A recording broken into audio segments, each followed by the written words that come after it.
نماز کے ترجمے پہ غور کریں۔ آپ یقین کریں اگر نماز کا ترجمہ ہمیں آ جائے نا تو ہمیں تو یوں لگے کہ ہم تو اپنے مالک کی بارگاہ میں عرض و معروض کرنے حاضر ہوئے ہیں۔ یہ سورہ فاتحہ ہی دیکھ لیں آپ، حضور فرماتے ہیں، رب فرماتا ہے سورۃ فاتحہ آدھی میری ہے آدھی میرے بندے کی ہے۔ جب اس نے کہا الحمدللہ رب العالمین الرحمن الرحیم مالک یوم الدین ایاک نعبد و ایاک نستعین، جب یہاں تک وہ لفظ کہتا ہے تو یہ حصہ میرا تھا۔ اس نے اپنے رب کی تعریف کی، اور جب کہا نا اس نے اہدنا الصراط المستقیم، اب بندے نے التجائیں شروع کر دی۔ اس نے کہا کہ مالک بھی تو ہے، رحمان بھی تو ہے، رحیم بھی تو ہے، عبادت بھی تیری کرتے ہیں تو مدد بھی تو تجھی سے مانگنی ہے نا۔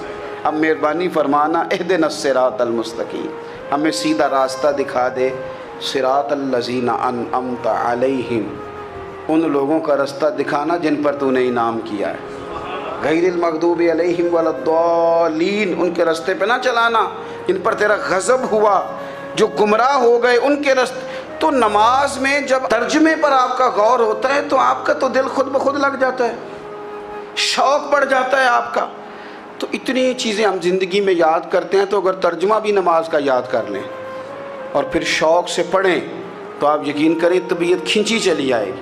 ہمارے یہاں کچھ لوگ نماز پڑھتے ہیں پر بڑی لاپرواہی سے پڑھتے ہیں، کبھی ادھر دیکھتے ہیں کبھی ادھر دیکھتے ہیں، کبھی بال سہلاتے ہیں۔ وہ میں نے دیکھا ہے سجدے جا رہے ہیں تو سیانے سیانے بندے کبھی کپڑے کو چھیڑ رہے ہیں کبھی جگہ کو چھیڑ رہے ہیں۔ میرے نبی کریم صلی اللہ تعالیٰ علیہ وسلم نے فرمایا ان لوگوں کا کیا حال ہے جو اپنی نماز میں نظریں آسمان کی طرف اٹھاتے ہیں، رکوع سے اٹھے تو اوپر دیکھنا شروع کر دیا، کیا حال ہے ان کا۔ اور پھر حضور نے ایک موقع پر تو سختی فرمائی، فرمایا جو نماز پڑھتے اپنی نظریں آسمان کی طرف اٹھاتا ہے وہ باز آ جائے، ورنہ ایسا نہ ہو کہ رب اس کی آنکھیں ہی چھین لے، وہ باز آ جائے اس کام سے۔ خشوع کے ساتھ نماز پڑھے، عاجزی کے ساتھ نماز پڑھے، اس کا دل لگا ہوا ہو نماز کے اندر۔